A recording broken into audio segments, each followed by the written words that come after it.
Losing my husband was something I've never experienced that type of pain before. Grief is, to me, just a charcuterie board of every single emotion, and you never know which one you're eating, if that makes any sense at all. God, does it make sense? It's like, that's why the title of my book, Scrambled or Sunny Side Up, because every day for 10 years, when my husband used to wake up, he'd say, "Good morning, baby." He'd say, "What should I have, scrambled or sunny side up?" And I'd say, I don't know, scrambled. But after 10 years and you're working, you're busy and life is growing and the company's growing and things have grown, you forget that that's why you fell in love with that person, because they cared about your opinion. The very same reason I fell in love with him, I was letting get to me, which made no sense at all. And I would do anything for him to be able to ask me today. What's up, y'all? It's your boy David. This is Dead Talks. Thanks for tuning in. As always, today's guest is Loren Ridinger, who is an entrepreneur and also an author. She just dropped a brand new book that you can find in the show notes. If you enjoy this episode, would love if you consider purchasing that. I get no residuals. I'm just promoting a book from a woman that was absolutely fantastic. We really aligned in a lot of our aspects of life and the way we handle our grief, and she's only a couple years into it, but she's so motivational, inspiring in the way she's been able to redefine her life and find some meaning throughout. She's very motivational if you follow her on social media. If you don't, you'll know what I'm talking about. And I hope you enjoyed this episode. She's so real, she's so honest, and it was a pleasure to connect with her on this topic of life and death, as I usually tap into. For anyone that's interested in joining our Patreon for a quick marketing tap, I would love if you consider joining that to support the show. You can get these episodes a little bit early with no ads if you're watching on YouTube or even Spotify and Apple. And as usual, I'll stop talking. Let's get into the show. I'm fascinated with your story because I know the subtitle of your book talks about, living your best life, if you will, in regards to getting over something. Not getting over is the wrong word, but getting through losing someone in grief. And, we'll tap more into that. But I am curious about your relationship with death and how it's gotten to you where you are now. Well, I find it so interesting, the name of the podcast, because I've always thought, growing up, that we were kind of sheltered from death, if you will. I remember that I was familiar with death at a very, very young age. I remember my grandparents died probably when I was, 6 or 7 from my grandmother and not, maybe 12 when my grandfather died. And I remember, my mom and dad saying that I was too young to go to the funeral. They didn't want me to have to deal with that. And I think, we go through school and everybody's so focused on testing and, what we need to know in order to be successful. Yet, I didn't go to college. And I've turned out okay. But the funny thing is that nobody ever talked about death. Nobody ever talked about how do you deal with it? How do you process it? It's not normal at all to lose someone that you love. And, I lost my mom. She was 42 years old. She had a massive heart attack when my daughter was just 7 months old. Somebody, I had a great relationship with my mom. I completely relied upon her. I was broke in every way. For me, my mom was the glue of our household. And I was just wrecked. And it caused my brothers and sisters and I, who were very close, to, fall apart for a moment. We had to pick up the pieces. Then I lost my dad some years later. But losing my husband was something I've never experienced that type of pain before. Yeah, and it's interesting in regards to the different dynamic of when someone dies. It's all kind of coordinated in the relationship we had. Obviously, it's different when it's a mother, a father, a husband. And I'm curious to see how your experiences with your prior losses, did it help you at all? Did it make it worse or better in regards to losing your husband? It's crazy. I would have. First of all, I never expected to lose him because it was so sudden, but and I certainly expected him to outlive me. We always joked that, he would live much longer. He was 18 years older than me, but I expected him to outlive me. We both worked like crazy. We both met. We were flat broke and made this, built this huge company together. And so I expected him to outlive us. His parents lived till 100. His grandmother lived till 100. He should have lived till 100. But, he got that final booster was it for him. He got a blood clot and died weeks later. And I thought, I have experienced grief so much in my life. What could this possibly be like? It was the worst experience, and it has been the worst pain of my life. I knew my husband. I was married for 36 years, together with my husband, 36 years, married for 32. And I think about, I knew him. He knew me better and longer than my parents did. He helped teach me everything. He helped guide me. He was older than me. So he was a mentor, a coach, somebody I really looked up to, somebody I admired, even though he had nothing when I first met him. My mother always told me, he's going to be special one day. You're going to see. And I believe that. And so we worked really hard, and, all of my confidence came from him, who I was as a person. I recall when I was young, I have a very famous story that I tell in the book, which was part of my being, which was when I was 18 and we were starting our company. He was, 38 or 36. And he told people, one day, there'll be the mall without walls. We'll start a company where people can go online and buy things. And we used to go tell people that city to city, and people look at us like we were crazy. Nobody believed in the internet back then. It was called the World Wide Web, and it hardly existed. It was mostly informational. And he'd go and, he'd tell 5 or 6 people in a meeting room what we were about. And they would look at us like we were crazy. And after the meeting, he would be like, what a great meeting, huh? And I would be like, well, they didn't really look the same way that you look. They don't seem as excited as we do. And he said to me, what do you think? What do you believe? And he said, do you believe that it's going to happen, that it's going to happen for us, that it's going to happen for the internet? And I said, of course. He said, well, then great. You do it tomorrow. You talk about it at the meeting tomorrow. And I thought, well, I can't do that. I'm 18. I don't know how to speak. I'm not good like you are. You're good at that. And he's like, no. If you believe, you'll do it. And we drove to San Antonio, and I got up there, and there was like 10 people in the room, David. And I said, hi, my name is Loren Ashley at the time. And I fainted on the floor. I just passed out. I was so nervous, so afraid to speak publicly. And I, came around after a couple minutes, and I remember everybody fanning me below me, going, wake up, wake up. And he looked at me and he said, get up. You were great. It was hot in the room and anybody would have passed out. You'll be great tomorrow in Houston. And I thought, he didn't get in the car and say, get in the car and drive. He didn't get in the car and say, you know what, you're better at not speaking. You're right. You're not a good speaker. He said, you're a great speaker. It was against you. It was hot in the room. It's a hot day in San Antonio. You'll be great tomorrow. Try it again, Loren. You're a great female speaker. Do it again. In fact, you're the best speaker I've ever listened to. So I did it again. And the second time, of course, it wasn't any better than the first. But as I did it again over years, it became great. Like everything we do, right?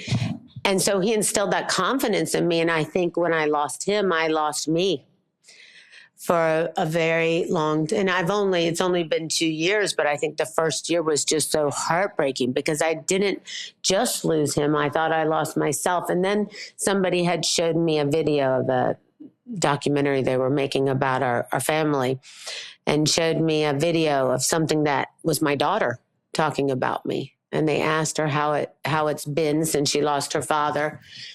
And she said, I didn't just lose my father. I lost my mom too. Broke me. And you understand, right? As somebody who's lost somebody so important to you, for the first time in my life, I'm the one who worries about everybody. I'm the one who makes sure everybody around us is okay. Make sure the kids are okay. I have 3 grandkids are okay. Make sure everybody's great. But for the first time in my life, I couldn't check on her. I couldn't check on anybody. I couldn't do anything but focus on trying to get up in the morning and surviving. Because I felt more broken than I'd ever felt in any loss I had ever experienced. It was heartbreaking. Yeah, and you said so much there that I can't obviously directly relate to because that's your own experience. But in regards to hearing that from your child, I don't have kids, but I just related to my mother because I remember when we had this discussion on our own episode, she was just saying how much having her kids was such a vital way for her to get through her grief in many ways, almost leaning on us, not even me realizing it as a young boy, but having to take care of us and realizing the impact on your children can also be potentially a massive driving force for you to kind of get it together, if you will, even though I'm not sure we ever get it together during an experience like grief. But outside of that, in regards to when you felt so broken as if you lost your identity, which is a whole nother aspect of grief, what did you feel pulled you back in? I think, if at all. And it's still a process, right? I think you understand that it's a process. Some days are better than others, obviously.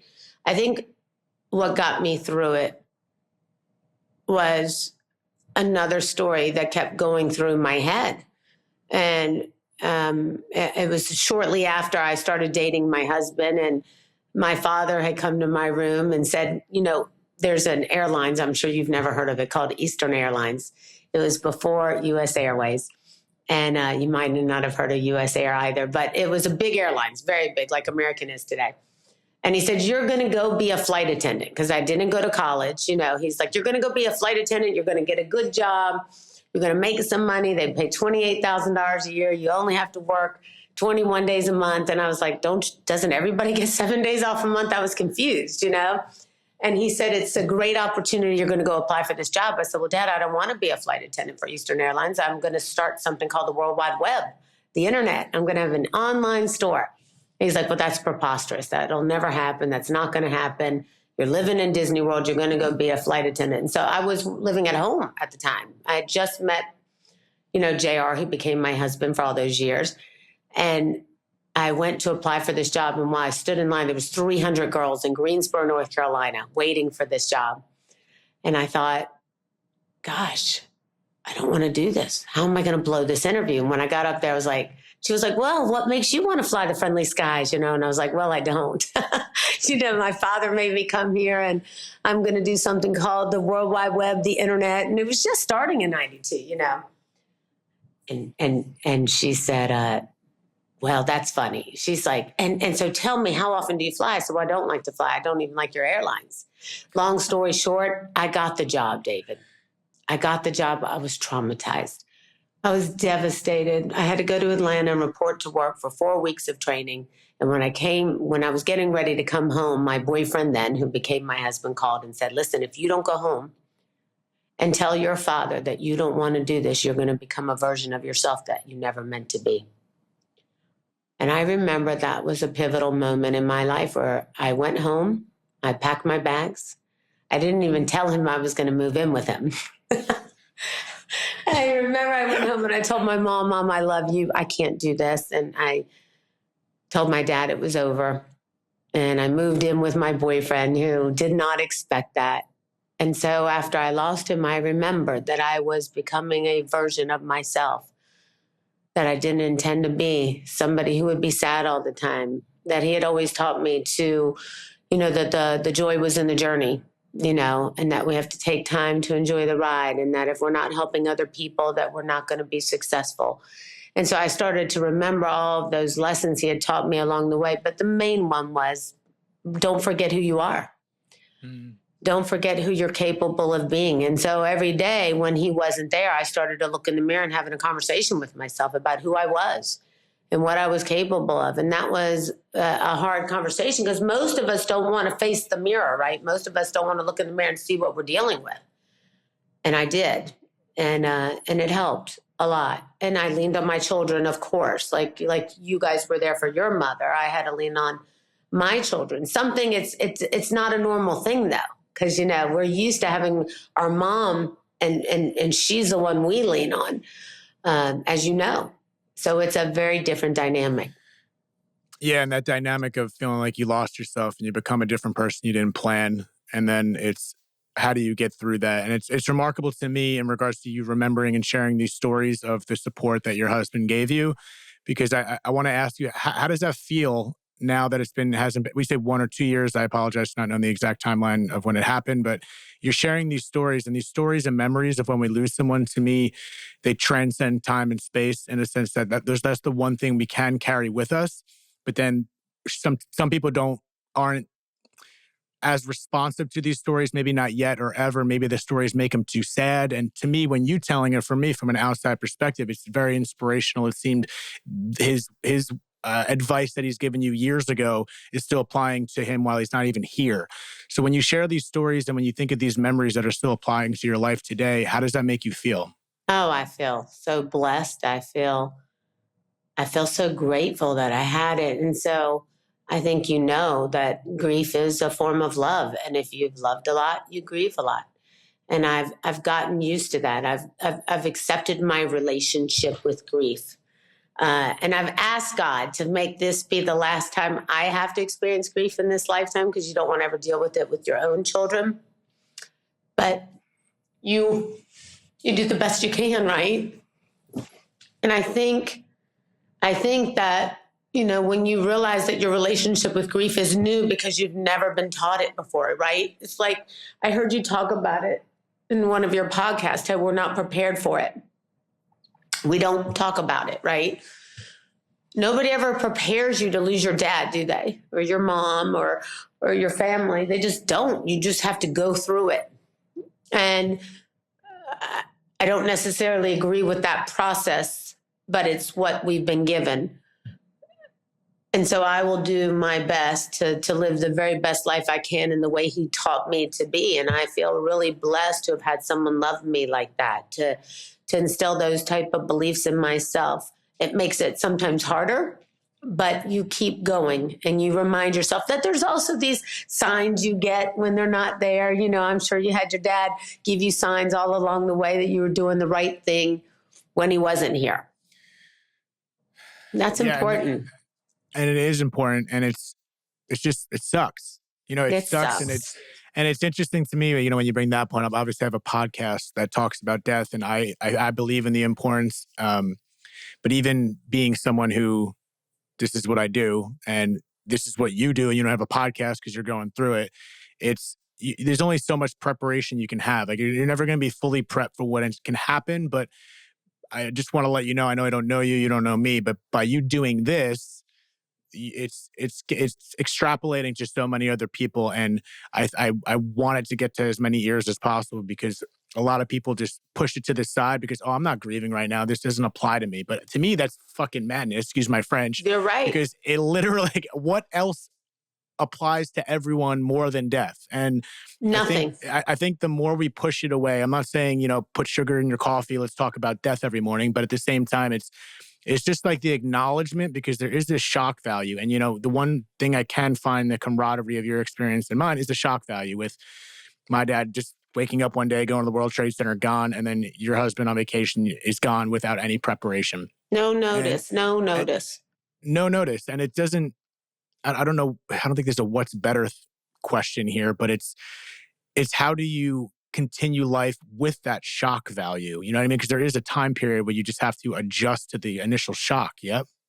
I think for me, it's that I felt really my purpose again when I went back to work. When I went back to work and what he and I had done for 30 years, we had just celebrated our 30th convention of our company, a milestone that we both knew and had a conversation about, honestly, at our home in Connecticut. We sat at the table, and I remember as if it was yesterday, him looking across the table and saying, do whatever you want to do. Make it the biggest celebration. I'm not sure we'll ever see another 30th together.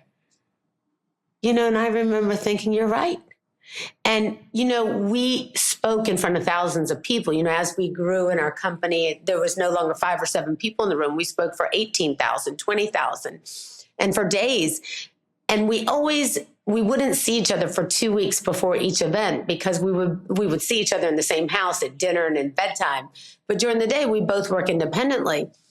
And we would both come together right before our conferences and say, what are you talking about? What are you talking about? And, I would tell him, I'm always talking about the same 3 things that we all have in common. And he would say the same 3 things: time, because we all want time, more time; love, we all want to be loved; and we all have something else in common, which is death. We're all going to die. Everybody wants to go to heaven, but nobody wants to die to get there. Think about it. Everybody wants to go to heaven, but nobody wants to die to get there. And we always spoke about the things that we all had in common with each other. That's such a profound couple words right there. I don't think I've ever put those 2 things together. I've heard that. It's true. He taught me that. He used to tell me. Yeah. And that thought process of that this can't, it's not that it can't, because it's going to fucking happen. I'm in Jersey right now. I think that's why I'm cursing so much. It's coming back. I love it. I'm a cursor too. So I don't find it offensive at all. Just so you know, I'm trying to keep it clean, but I'm the worst. Yeah, no, all good. But I want to ask this. This is a side question that just came to me. I've had several episodes about someone losing a partner, and I've known this and also realized there's a stigma, I think even more towards women than men, in regards to the idea of seeing someone again at some point, whether it's the timeline irrelevant. But do you have any opinions towards that stigma that society has flung upon grieving people of, oh, she's already with someone, she's already seeing someone, whether it's 6 months, a year, 5 years. Do you have any opinion on that as a woman who On lost her how husband? people begin to date and things like that right away? Yeah. I don't, it's funny. I'm sure that around me, that there are people around me who wonder if, she'll ever date again or she'll ever see people again. And I have watched things like, other podcasts where I hear people talk about it. It's not at it's not on my mind. It's actually not. I don't judge other people. I have a feeling that when people start to date early after they've lost someone, it's because it helps them feel better. It helps them feel better. So I try not to judge that because it's not my place to judge. I want people who are grieving to feel better. It is such an awful place to live. But I also know that for some people like me, when you've had that type of love, and my love is, and I try to tell people, it's funny because when people grieve people and they've lost somebody, they understand each other. But everybody always wants to say, well, what's worse, losing somebody who had time to plan, or what's worse, losing someone suddenly? And it's all awful. For me, I lost not just my husband, I lost my coach and my mentor. So for me, I feel like it took me a lot to get myself going again. And the fact that I had that type of love and that I really do understand for 36 years of being with somebody that love is not just always great. Love is not always something like, oh my God, I can't wait to be with you. I want to only be with you. Love is understanding and compassion and the same mission. And it's sacrifice. And it's give and take, and it's not always pretty, and it doesn't always look perfect. And I think when people look at it for what it really is and realize, I know what my side of the yard looks like over here. I like it over here. I can deal with my grass over here. You worry about what you're dealing with over there, but I like my life the way it is. I like that I knew that I could count on him to be there. It took a long time. When I think about my marriage in the beginning days, he was the older one. He had girlfriends on the side when we first started dating. I was mad in love with him. And, he had nothing to offer me. And I remember thinking, why am I dating this guy who's dating other girls? I'm a cute girl. I don't understand this. I was confused at 18. I was cute. So I was like, what am I doing here? And I realized that Jared wasn't on the same timeline I was on always. And that's okay. And we don't always have to be on the same timeline. Doesn't mean we don't know how to love each other. And so anything that we weren't on the same timeline about, we worked through it. Grief he used to have this one thing. Another thing I heard my daughter say on a video, which really impacted me, was she said, my dad always had time on his mind. Meaning, he had this little saying, and it's all over this office. He used to say, and he has it actually registered. It's called, what are you going to do with the dash? The line between the day you're born and the day you died. And he'd been saying that for as long as I met him in 1988. And he used to tell me in October of 2021, he died in August of 2022, but in October of 21, our vice president died suddenly. He got very sick, probably because of COVID, but I don't know. And, or something. And he wrote me a message that day, my husband, that night. And he said, it doesn't matter what we've done up until now. We've done it all. All that matters is that we get to enjoy each other for the next part of our chapter that we get to live. We've done so much, Loren, for nearly 30 years for other people. And now it's time for you and I to live for ourselves. What difference does it make if we don't have each other? All the money in the world wouldn't change a thing. And I realized that after all the success we had, all he really wanted to do at the end of the day was to spend time together. And we went out on that first journey together, and I lost him 2 days later. And that was heart-wrenching, broke me. I wasn't ready for it. No, you can't be ready for that. No, you can't, because you're just thinking you're getting ready to go start your other life. Like, I thought we were moving in the third chapter. We were going to settle down. He certainly was. He was 18 years older. He wanted to, and he looked younger than me sometimes, but he wanted to go for it. He wanted to, he's like, go charter a yacht. Let's go sail around the Mediterranean. Let's go live our life. We've done all we can do. Amber will be okay, our daughter. She will have plenty of money to live. I want to make sure that the grandkids are taken care of. I want you and I to live this last quarter together. And sure enough, he was gone by the time he finished saying the sentence. And I thought, I'm not prepared for this, just like you weren't prepared to lose your dad. But nobody ever listens to that. Nobody ever wants to talk about death. That's why I couldn't wait to do your podcast, because nobody's talking about it. Nobody's talking about what we have to deal with. And it's not just now. It's not just a year ago or 2 years ago when it happened. It happens 2 years from now, or anytime a song comes on or a moment happens, or, butterfly may pass by and you think about something. It doesn't matter. It just changes all the time. Grief is a place that we have to live for the rest of our life. Yeah, and there's so many levels to grief. Grief comes in so many forms. That's the one thing that it's this biological loss that we're talking about, but there's just grief is, to me, just a smorgasbord, charcuterie board of every single emotion. And you never know which one you're eating, if that makes any sense at all. Oh, God, does it make sense? It's like, that's why the title of my book, Scrambled or Sunny Side Up, because, every day for 10 years, when my husband used to wake up, he'd say, "Good morning, baby." I say, "Good morning." He said, "What should I have, scrambled or sunny side up?" And I'd say, I don't know, scrambled. One day I'd say sunny side up. One day I'd say scrambled. One day I'd say omelet. But after 10 years and you're working, you're busy, and life is growing and the company's growing and things have grown, you forget that that's why you fell in love with that person, because they cared about your opinion. And that same question became annoying. And I'd be like, "I don't know, JR. It's your stomach. What the fuck do you want? What do you want? What are you in the mood for? Tell me what it is and I'll have them make it." No. When you figure it out, let me know. And that would frustrate me. And instead, I should have just fucking said scrambled or sunny side up. The very same reason I fell in love with him, I was letting get to me, which made no sense at all. And I would do anything for him to be able to ask me today, scrambled or sunny side up. And I don't have that opportunity anymore. And the book is so much about the journey of the messages along the way. It wasn't until JR died that I remembered how much he impacted my life with that story about getting up and speaking again. It wasn't until after JR died. And as you know, when you go through grief, you forget a lot at first. You're pissed. You lose your memory. You're like, what happened? I don't remember the day I was married. What happened with this story? What happened? And then all of a sudden, one day it starts to flood back in.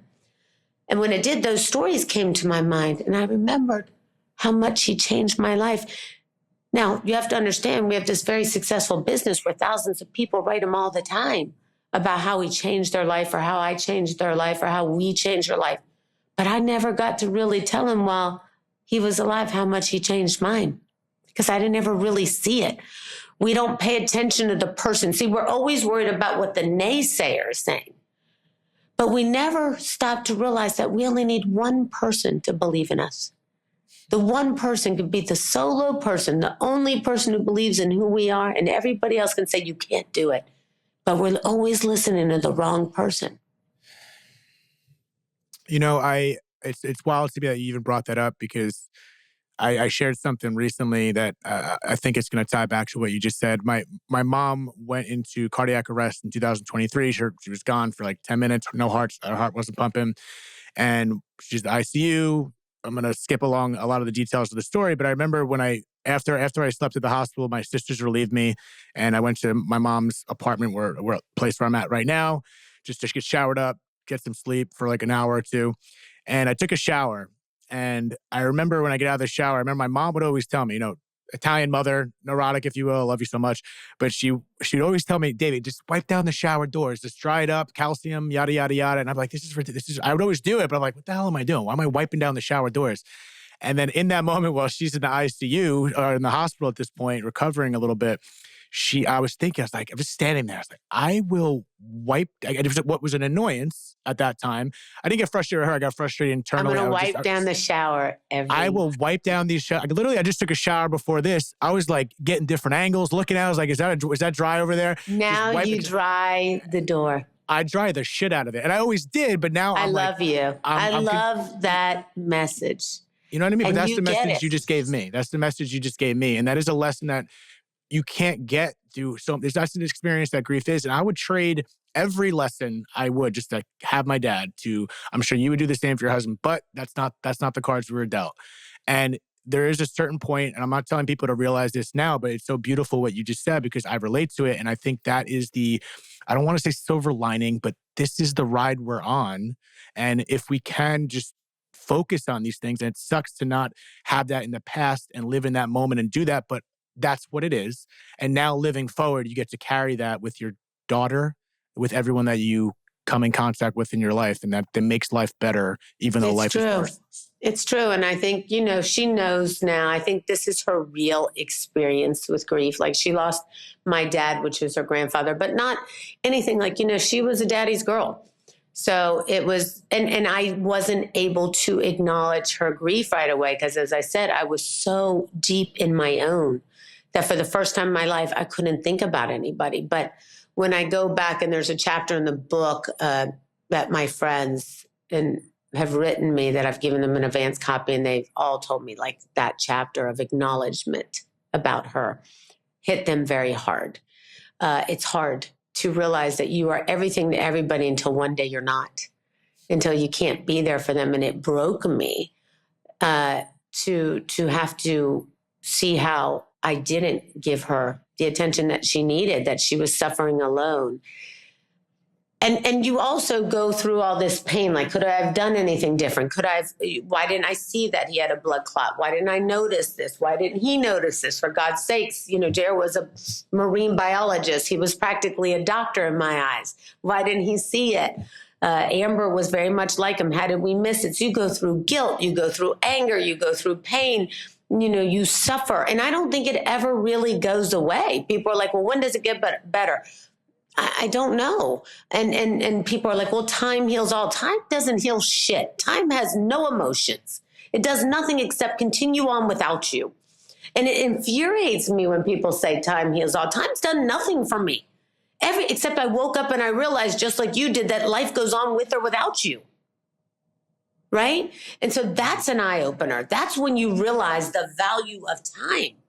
And I think when I finally woke up, even though I was functioning, as you know, when you function in grief, it's like a cloud, right? It's like you're in a deep haze, a fog. And I was functioning, but I couldn't get clear of the cloud. And it finally took me some time to realize that I'm never going to be free of the cloud, that the pain will always be there and that cloud will always be there. And I will learn to see better through a cloud. And that's what I've gotten better at doing. My vision has improved. I've gotten better at seeing through a haze that will never go away. And I'm okay.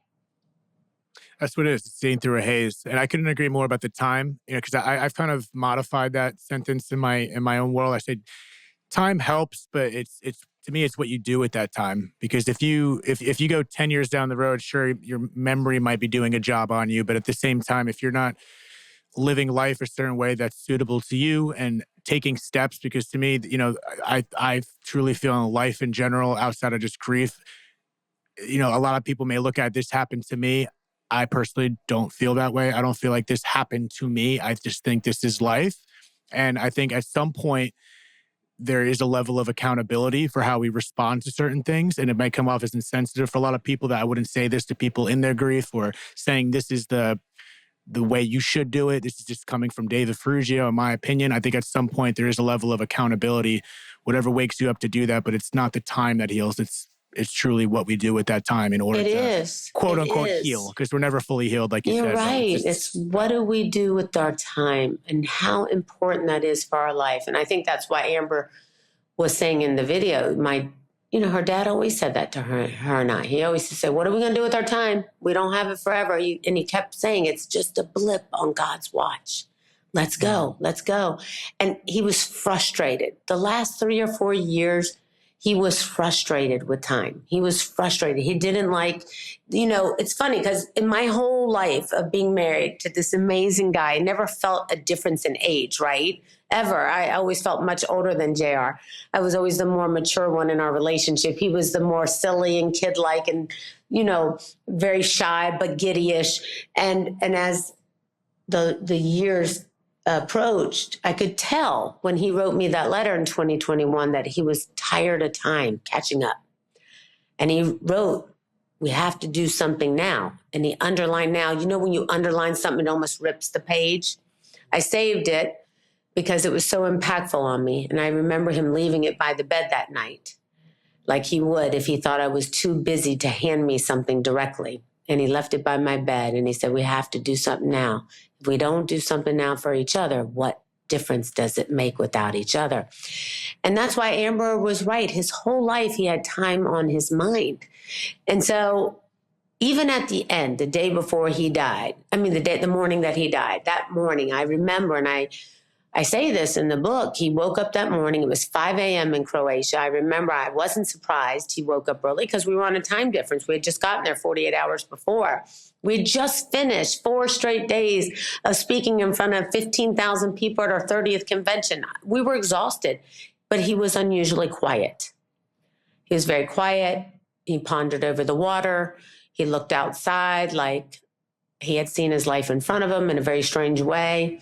When I go back on it now, I wonder if somebody doesn't, as crazy as it sounds, I would have never thought this way before until now. I wonder if somebody doesn't come down and ask you to do your thing, wrap it up, say what you need to say. He woke up that morning and said, I want to let you know you've made me the happiest person in my life. Well, thank you for sharing that. I think I was going to ask you, and I think you kind of answered it before I even the question. But, I something I wouldn't even consider unless I've had these hundreds of conversations in the experience I just wonder, just ponder. I'm like, is there just an intuition? Is there something? Because I've heard stories over stories of not the same thing as yours, but just like, is there a knowingness? No doubt. Maybe he couldn't know it, but it was just like a noticing, a feeling as if maybe something was going to happen, and whether he verbalized it or not. But it's like, I believe that now. It's 150% what I saw those 48 hours. No question about it. He got some message. I kept saying, are you okay? You're so quiet. You're not eating. He said, I'm okay. He kept being so grateful. When I say so grateful for me finding the boat, so grateful that we're here. He's like, I can't believe you made this happen. He would never do that normally. He would just be like in the moment with me. His knee had stiffened. He had a knee injury. We didn't realize the blood clot was hiding behind the knee. The knee had stiffened, and when it stiffened, it was harder for him to walk. And so that morning, I surprised him and got a bike. And he rode the bike all around the island, and he wrote me this message, like, it was the thanking me like for the biggest gift of a lifetime. And he was saying his goodbyes. And it's the weirdest thing, the way he wrote my daughter, the way he wrote me, the way he spoke to me, the way he sent messages to people after.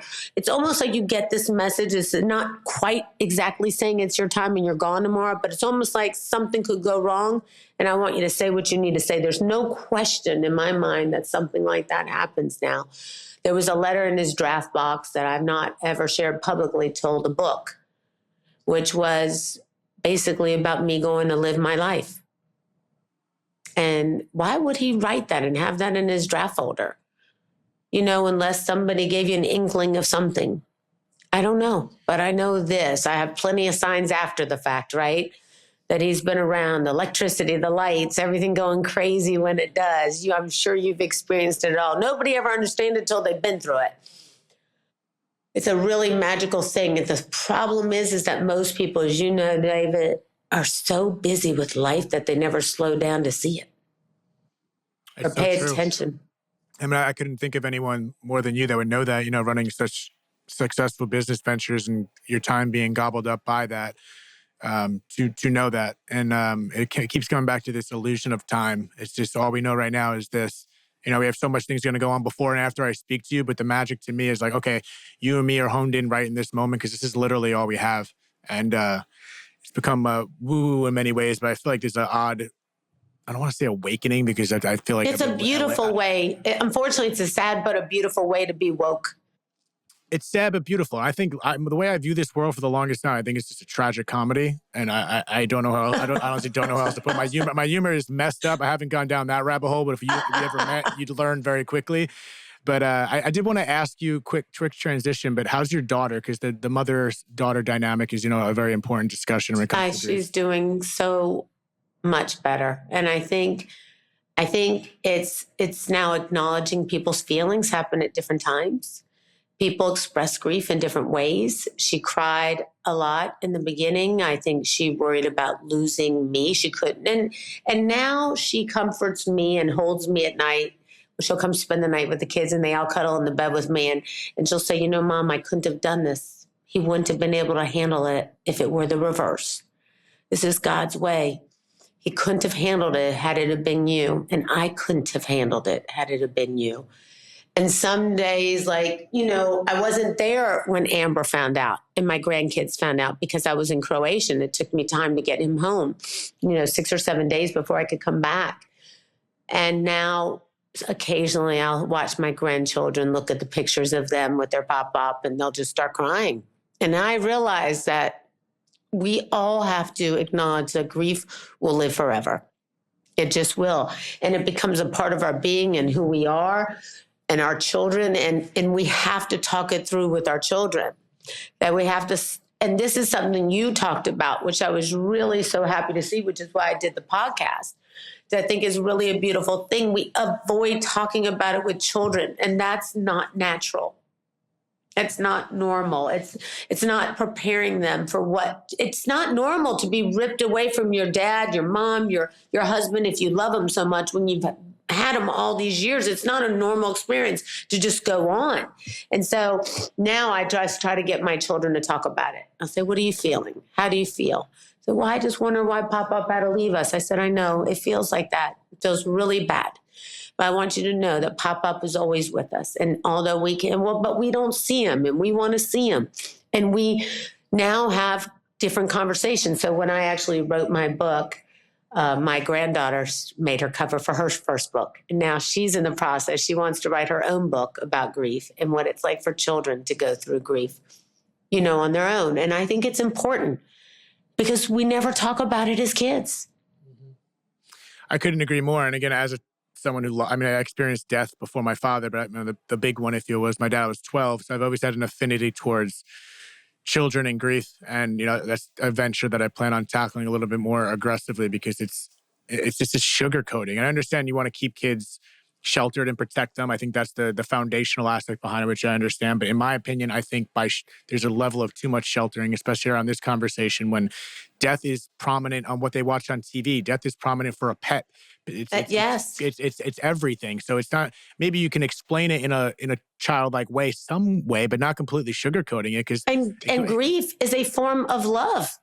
Yes. Of the biggest love. And so when you raise your children with love, they will experience grief at some point in their life that we've hidden from them. And I don't get mad at my parents when I think about it, but I think about they really sheltered me from grief when my grandparents died. And then when my mom died, suddenly I was thrusted into it on my own and everything got turned upside down. But this was a different level of pain that I'd never experienced. I felt like somebody had ripped my heart out, but then I didn't realize that somebody had ripped my daughter's heart out too. And my grandchildren's heart out too. And so I told her, everything you feel, you should put in that book. And you should write in that book how you feel at 10 years old. Why does it hurt to feel this way? Why does it hurt to not have Pop-Up? What does that make you feel like? And that's what we're doing. So she was 10 at the time? Yeah, she was 10. She's actually 10 now. She was 8 at the time, but she's writing about it. And that's what's so important. I think journaling has been very important to the process for me, being honest with who I am and, talking through out loud what the things are that I'm afraid of. I never managed money at all, ever, David. I never managed any of it. He handled it all. He'd handle all the bills, he was old fashioned. He never had any money managers. We built this company up to almost $1 billion a year from scratch. We never had anybody. He did everything independently on his own. Surely we had an accounting department, but he managed it. He handwrote every check, still everything. And when he died, I didn't know any of that. I just worked. I was a marketer. I could sell anything. But I didn't know one thing about what I was going to get myself into. No, we don't. But that's why these conversations for people that haven't gone through it are important. It's never going to fully prepare you, but it helps. I think it just helps. And, you tapped into something specifically that I think that I call that like the ancillary parts of grief, which is just the logistics of life that get completely shifted. For example, like you said, you weren't handling the finances, or you're used to getting a breakfast from somebody, the little tiny things. And I think that's what hits down the line in your idle times when you're by yourself, realizing how intricate this person was in your life. Obviously, it's love and the relationship and the dynamic, but then there's these things that pop up about how we lived our life logistically. Like you just mentioned with finances, I was like, oh shit, this is an entirely new life. It's as if the dimensions just split, and now I'm living in the planet of Titan out of nowhere. It's like, what the hell is going on? And we live in bubble. We live in a bubble most of our life. In our bubble, like we think only what we do is what's happening. And we forget what other people are doing. And so I would be like, well, what are you working on? I'm killing myself today trying to launch a product or do something. And he'd be like, do you think I'm doing nothing? And I would be like, no, but help me. And you don't realize how much someone is doing till you're the one doing it. And then you're the one apologizing, saying, fuck, JR, I had no idea you were doing all this. I'm sorry. And I had no idea how organized you were. And I had no idea how you thought so much to make sure that we were taken care of and that your grandchildren were taken care of, and that he thought through it all, and that the wisdom he had for the future was there. And I didn't ever question. I never really thought about money like that, to be honest with you. I just knew we made it. I knew we made it. I never questioned, never really asked for anything. I made my own money. I never really was in it for that. I never asked him what your will said, what would happen at the end. I used to ask him for a long time, where are we going to go when we die? Where do you want to be? Do you want to be in a cemetery? Where do you want to be? And he would be like, I don't want to talk about that with you, because I believe in cemeteries. There's so many talented people who we never know, who never got to live out their dreams. So all I want to do when we're alive is talk about living out our dreams. What happens after is the time's run out. And, he knew more than I knew. He knew, like he used to say, don't think of everything so here and now. This is the physical being. We'll be here afterwards. Yeah, I get both sides of that.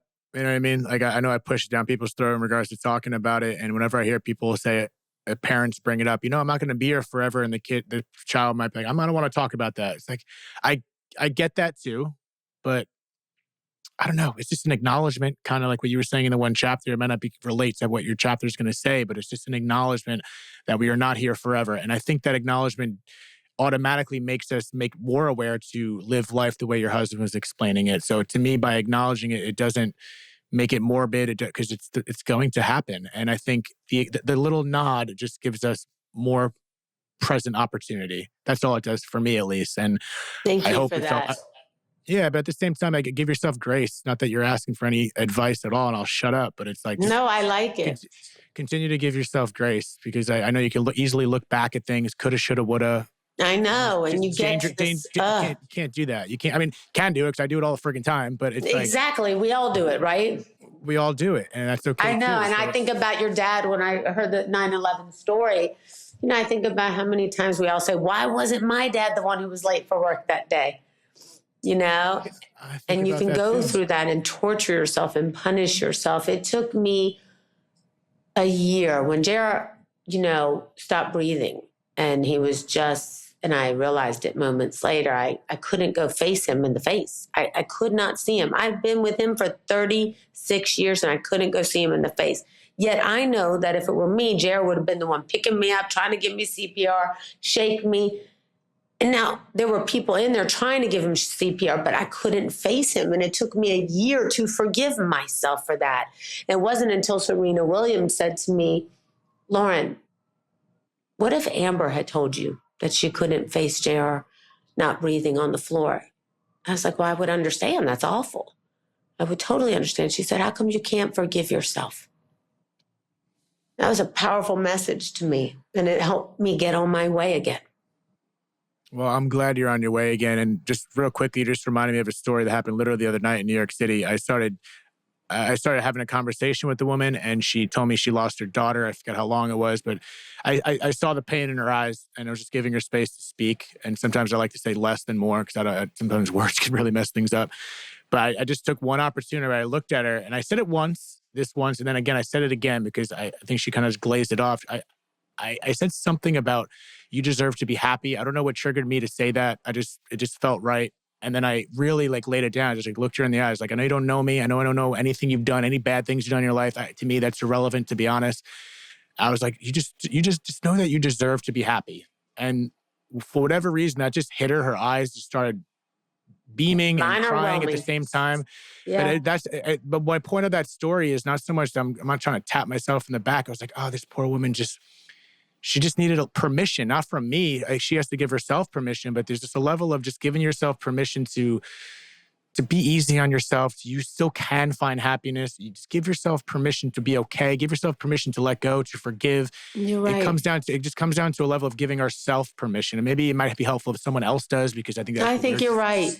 You know, and I think something you said, which is so important, that everybody should hear, that when somebody's experiencing grief, you said the words, I just stepped back and I gave her grace. I mean, I gave her space. You said, I gave her space, because words can sometimes mess things up. And that's really important. That should be your motto on the screen, because honestly, they're so important for people to remember when you're trying to figure out what to say. Sometimes not saying anything, but just being there is better. I couldn't agree more. And I ramble on too much, so I could really understand my words can go on to say the wrong thing. I like your words. I appreciate it. But so I want to be respectful of your time. I know we're getting close to the hour, but is there anything you feel like getting off your chest? No, I feel like this was so special. I love speaking to people who have been through much of the pain that I've been through, and I think are still finding their way, right? Who have recognized and acknowledged, and 9/11 was some time ago, yet we still feel that. It's the same year that my mother passed. And you realize that time doesn't fix anything. We have to fix ourselves.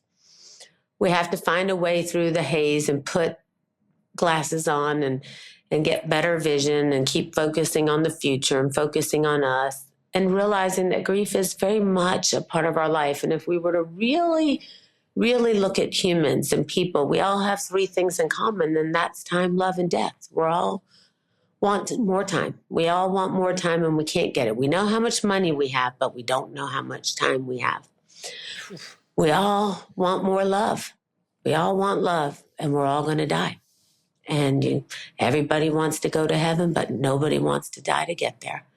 And I think when you keep those three things at the forefront of people's mind, it is the greatest gift you can give people. And it will move them to do things that they've never done before.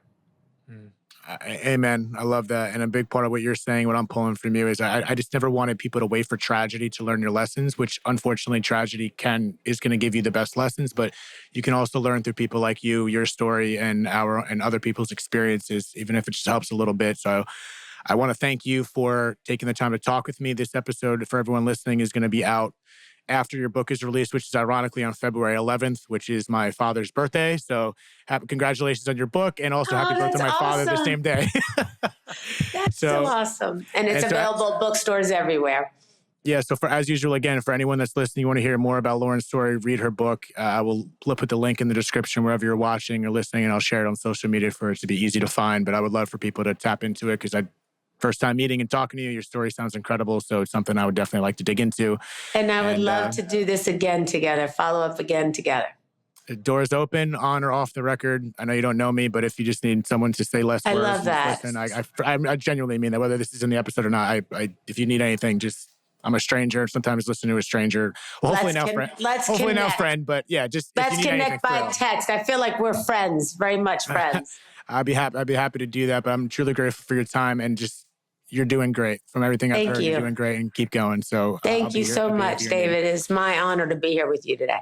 Of course. And everyone on Dead Talks, wherever y'all listening, thanks again for being here, and we're out. See you later. Thank you so much for tuning in to another episode of Dead Talks. Please do not forget to hit the subscribe button and also the notification bell. That'll give you updates as to when we post a new video, more episodes, and more content in general. We are streaming on all the major podcast platforms, including Apple, Spotify, iHeartRadio, Pandora, and all that. And also find us on Instagram at Dead Talks Podcast or www.deadtalks.net. Thank you so much.